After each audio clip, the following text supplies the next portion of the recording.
everybody, it's about 11 o'clock on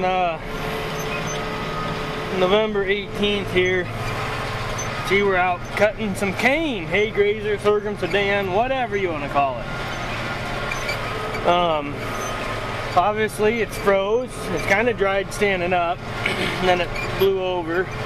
But as what this was, I got two fields here that were, actually I got more than that, but two fields on this quarter that I just couldn't ever get into plant until it was way too late for anything else, and it's even too late for this, but I didn't want the ground to go fallow all summer, so I decided, you know what, we're just gonna throw this out there and see what sticks.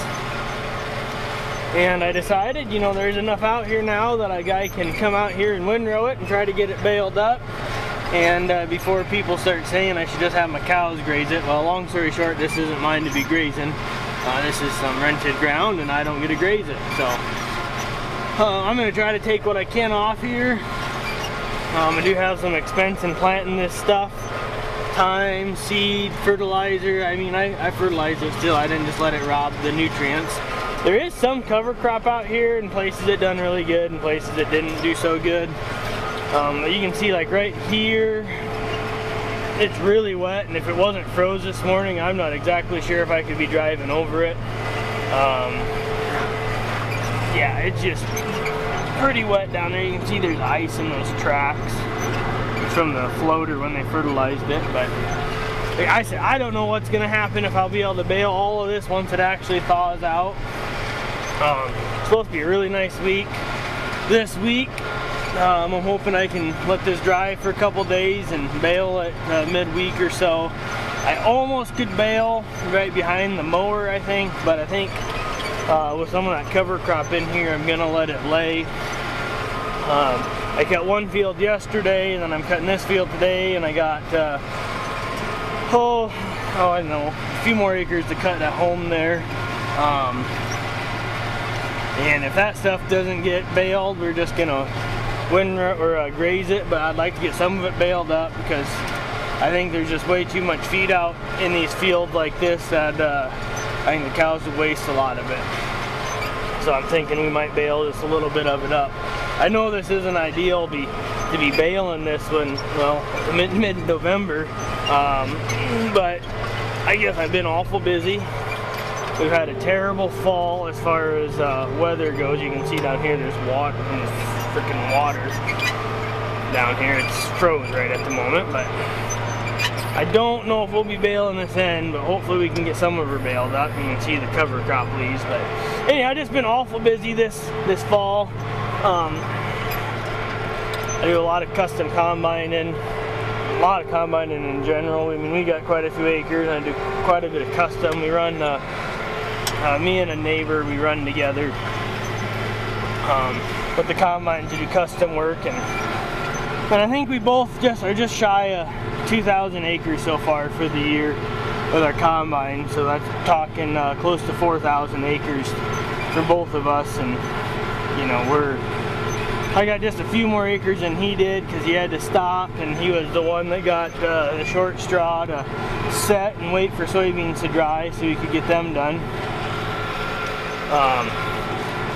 But yeah, that's how that's been. But you know, we just kind of we've been picking our battles this year. You know, this hay, cane, you know, it kind of was low on the totem pole. There's some dollar value there, so I'd like to do something with it, but not near as much dollar value as the soybeans or the corn. So we kind of wanted to get all that shaped up before we started dinking with this. And then our weather hasn't been very good for doing this haying work. There's a few days I was combining corn in the snow, in the rain, but luckily with the high moisture corn, it's not such a big deal. But you gotta watch you don't get your sieves all covered up in snow. But anyhow, I guess I just thought I'd make this little video here, show making some hay in November. I don't know what the nutrition value is going to be, but it'll be, being a TMR, you can make straw an excellent feed if you mix the right things with it. So what I plan on doing with this, I'm gonna bale it up, get it feed sample. I feed sample everything. It's the only way you can make a true TMR.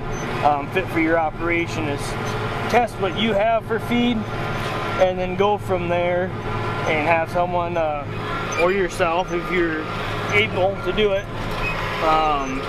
figure out a ration for your operation. My feed ration and your feed ration won't be the same, but it'll end up being the same result. That's the excellent thing about a TMR. You can do a lot of different things. But we're just feeding beef cattle, so we don't have to have the best nutrition in the world.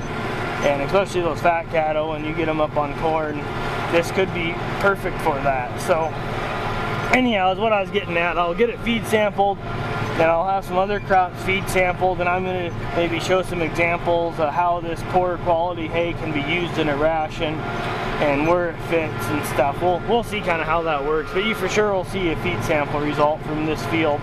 Eventually, it'll be a while. I got to get it baled and be a holiday, Thanksgiving and things like that. So anyhow, I guess we'll catch you guys on the next one. I'll probably make a video baling it up and show you how the bales look, and I guess we'll see you on the flip side.